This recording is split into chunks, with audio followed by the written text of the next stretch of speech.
At my sister's baby shower, my mom laughed. Let's hope you never have kids. You can barely take care of yourself. My cousin whispered loudly, still no partner? Poor thing.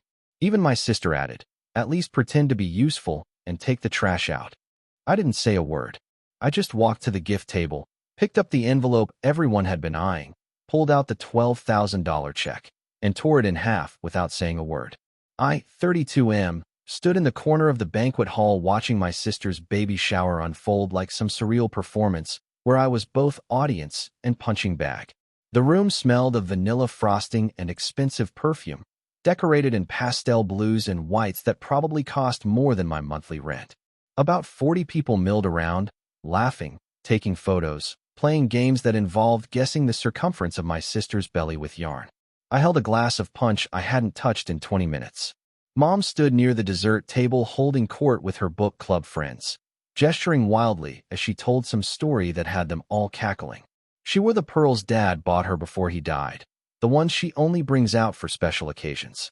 My sister sat in what could only be described as a throne, an ornate white chair someone had rented for the event, opening gifts with theatrical gasps of delight.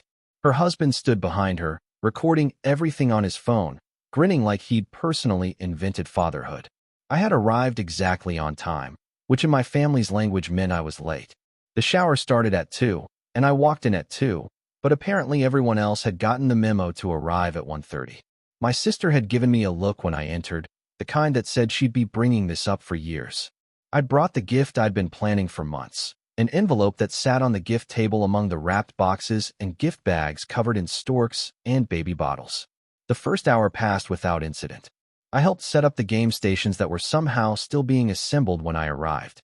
I refilled the punch bowl twice.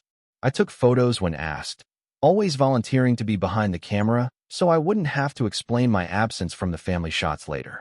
This was my role, the one I'd perfected over 32 years, present but peripheral, helpful but invisible. Mom found me around 3 o'clock. I was standing near the windows, watching the parking lot, wondering if anyone would notice if I left early. She materialized beside me with that smile she uses, the one that looks warm until you know what's coming after it. She asked how work was going, and I told her it was fine, steady. The consulting firm had just given me a new client. She nodded with that glazed look she gets when I talk about my job, the one she's never quite understood or approved of. Then she glanced around to make sure her friends were watching, and her voice rose just enough to carry across the nearby tables. She said something about hoping my sister's baby would be her first grandchild that she actually got to see regularly, not like if I ever had kids, though she laughed, and added that we should probably hope I never have children at all because I can barely take care of myself. She patted my arm while she said it, like the gesture would soften the blade. Her book club friends tittered. One of them, a woman I'd known since childhood who used to give me cookies, shook her head with this pitying smile. Mom was still laughing when she walked away, returning to her circle, leaving me standing there with my lukewarm punch and the ringing in my ears. I should mention that I live alone in a condo I bought 3 years ago. I've been at the same firm for 7 years, steadily climbing, pulling in a comfortable 6 figures. I cook my own meals, pay my bills on time, have savings and a retirement account. But in my mother's narrative, I'm perpetually incompetent, the child who never quite launched, the one who needs constant correction and concern. My cousin found me next. She's 2 years younger than me, married last spring in a wedding that cost more than a luxury car. She approached with her husband in tow, both of them holding matching mocktails because she's trying to get pregnant and he's being supportive. She hugged me with one arm, the kind of hug that's more performance than affection, and asked how I was doing in that voice people use when they've already decided on your answer. Before I could respond, she looked at her husband and back at me, then said something about how nice it must be to not have anyone depending on me. So much freedom. Then she leaned in, her voice dropping to what she probably thought was a whisper, but carried perfectly across the nearby guests, and said still no partner for me. She said, poor thing, maybe it would happen eventually. Her husband made this sympathetic humming noise, and they drifted away toward the gift table, leaving me standing there cataloging the number of people who definitely heard. I counted 12 faces that had turned toward us during her comment. 12 people who now looked at me with varying degrees of pity, curiosity, or poorly concealed judgment. The thing about family gatherings is that everyone has their role, and mine was established long before I understood what was happening. My sister was the golden child, the one who did everything right. Right school, right degree, right marriage, right timeline. She'd dated her husband since college, gotten engaged at 24, married at 26, and now at 35. She was having her first child exactly when she'd always planned. Mom loved her predictability, her adherence to the script. I, on the other hand, had been the question mark. I'd changed majors twice in college. I'd had relationships that didn't work out, including a 3-year relationship that ended badly when I was 28. I'd chosen a career path Mom didn't understand and couldn't brag about to her friends. I'd bought a condo instead of a house. I existed slightly left of the family's center line, and that deviation had marked me as the acceptable target. My sister called me over around 4 o'clock. I was helping one of the catering staff clear some plates, and I heard my name ring out across the room. She was still in her throne, surrounded by a mountain of opened gifts, wrapping paper scattered around her feet like pastel snow. I walked over, and she looked up at me with this expression I'd seen 1,000 times, the one that mixed affection with condescension, the older sister who'd never quite stopped treating me like I was 12.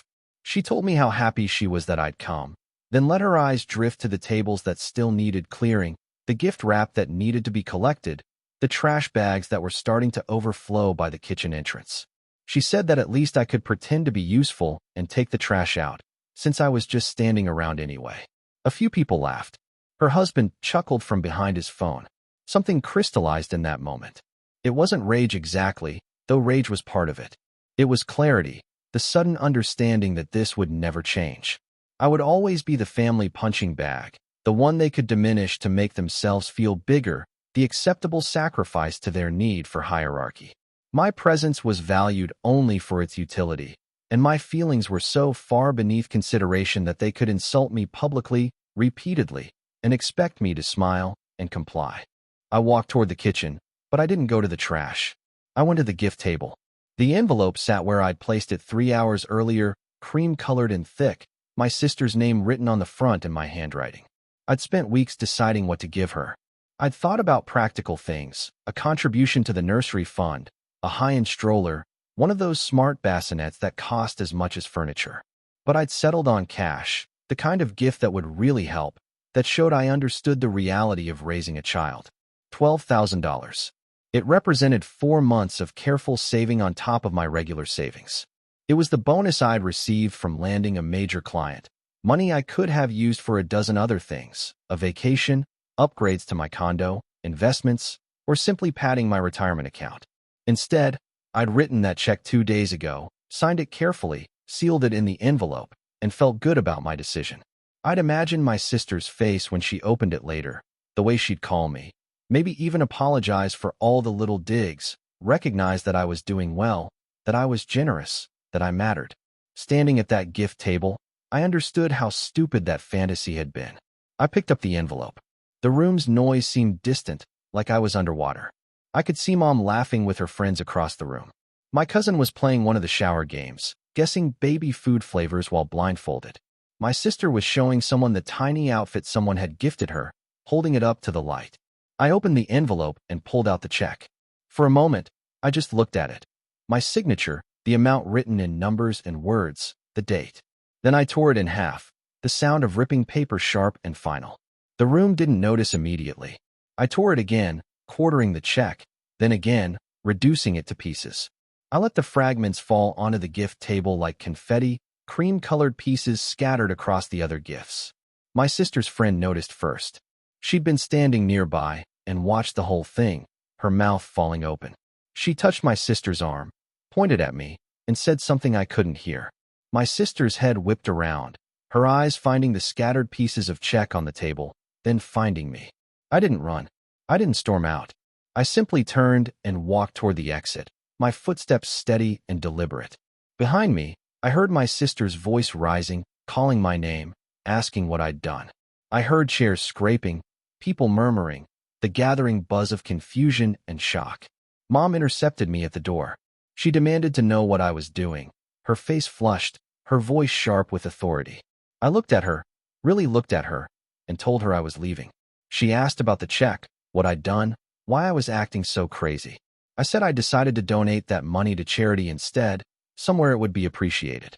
Her mouth opened and closed, and I walked past her, out the door, into the parking lot where the autumn air felt sharp and clean. My phone started ringing before I reached my car. I silenced it. It rang again immediately, my sister. Then Mom. Then my sister again. I drove home with my phone buzzing in the passenger seat, a percussion of fury and demands. At home, I poured myself a drink and sat on my couch, staring at nothing. The phone calls continued for an hour, then shifted to texts. My sister demanded an explanation. Mom called me selfish and cruel. My cousin chimed in asking what was wrong with me. My sister's husband sent a message calling me immature and suggesting I seek therapy. I didn't respond to any of them. Instead, I opened my laptop and made a donation to a children's charity, $12,000, the exact amount I'd torn up. I used my sister's name for the in honor of field. They'd send her a notification. I wanted her to know exactly what I'd done with the money she'd never get to see. Update 1. 3 days passed before anyone tried to contact me with anything other than anger. My phone had been a constant stream of messages ranging from furious to manipulative, but I'd ignored all of them. I went to work, came home, existed in a bubble of intentional silence. My sister left a voicemail on the second day that started with anger but ended with her crying, begging me to explain, saying she didn't understand why I was doing this to her. Mom left a message calling me ungrateful and listing everything she'd ever done for me, a greatest hits compilation of maternal martyrdom. On the fourth day, my aunt called. She's Mom's younger sister, the family member I've always been closest to, the one who never married and never had kids and always understood being slightly outside the family center. She asked if I was okay, not in the performative way my cousin had at the shower, but like she actually wanted to know. I told her I was fine, and she was quiet for a moment before saying she'd heard about what happened and wanted to hear my side. I told her everything. Not just the shower, but years of it. Every casual insult disguised as concern, every public humiliation passed off as family teasing, every moment I'd been treated as less than. She listened without interrupting, and when I finished, she sighed and said she'd seen it too, but hadn't realized how bad it had gotten. She said Mom had always been harder on me, had always held me to a different standard, and my sister had learned to use that dynamic to her advantage. My aunt said the family was in chaos. My sister had apparently told everyone I destroyed a check for $12,000 out of spite, painting me as unstable and cruel. She'd shown people the donation notification, framing it as me trying to humiliate her by donating money in her name instead of giving it to her. Mom was telling people I'd had some kind of breakdown.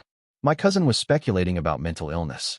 The narrative being constructed had nothing to do with what actually happened and everything to do with protecting the family's image of itself. My aunt asked what I wanted to do now. I told her I didn't know, but I knew I was done being their target. She said she understood and that she'd support whatever I decided.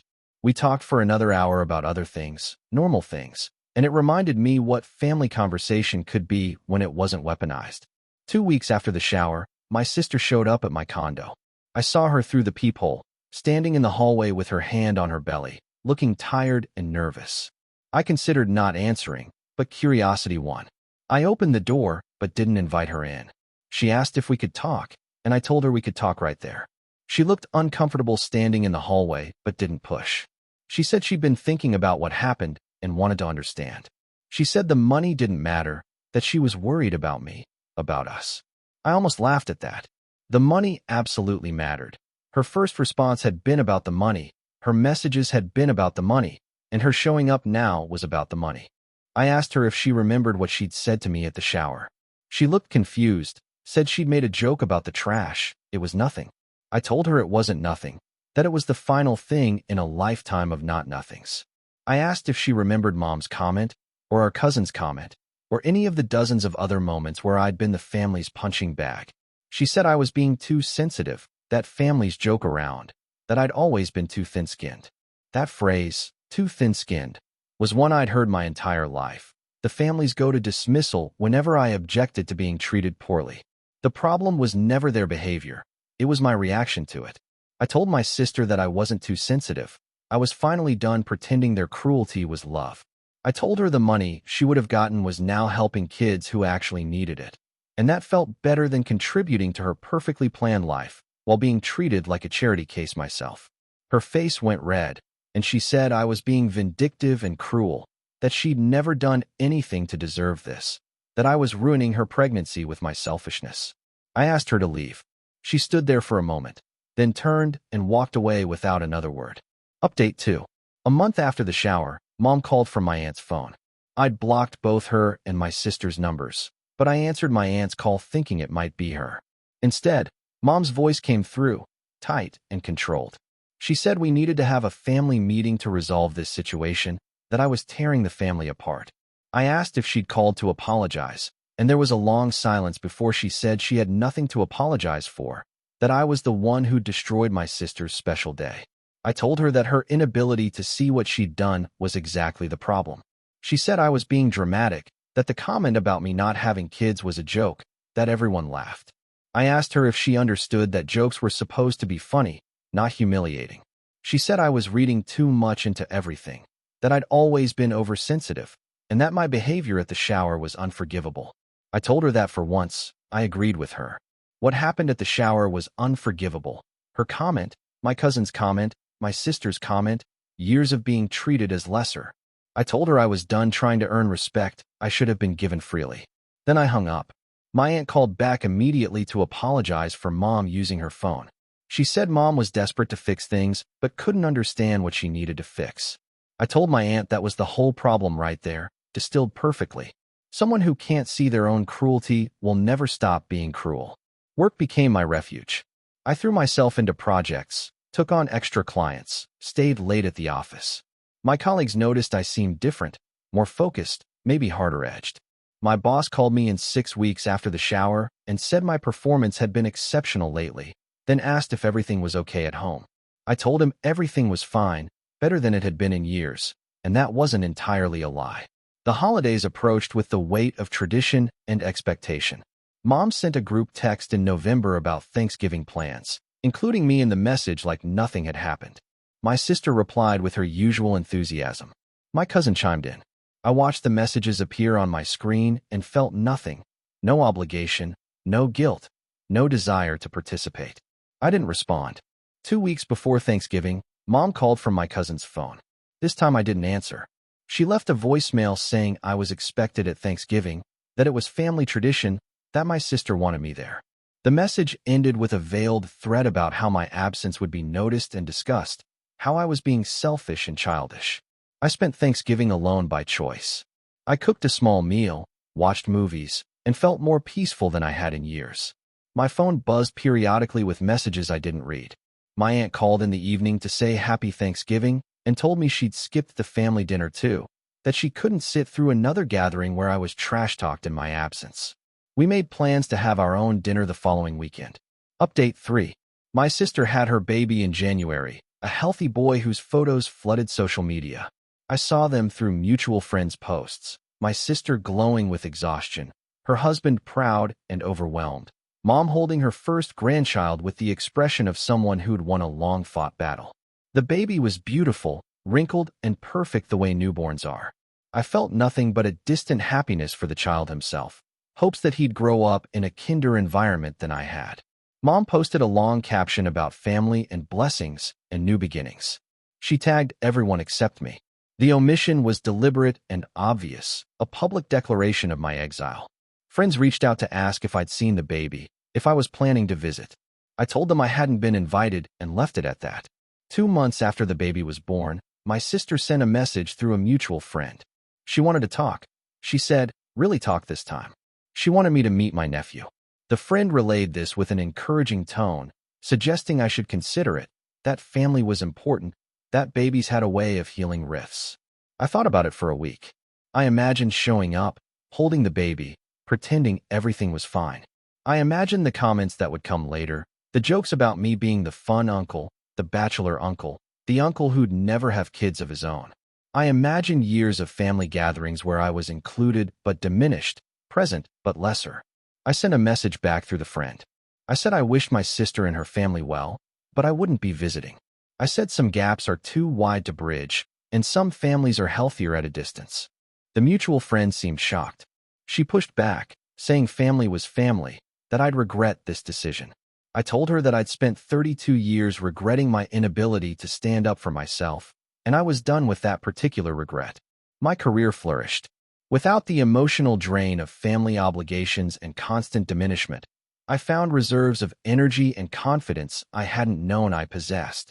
I made partner at my firm in March, the youngest person in company history to do so. I bought a new car. I started dating someone I met through work, a woman who was kind and funny and treated me like I mattered. My aunt remained my only family contact. We had dinner once a month, talked on the phone weekly, and she became the family I chose rather than the one I was born into. She told me stories about the rest of the family sometimes. How mom complained about me constantly, how my sister painted herself as the victim of my cruelty, how my cousin used my absence as proof that I'd always been unstable. I didn't care anymore. Their narrative about me couldn't touch me because I'd removed myself from the story entirely.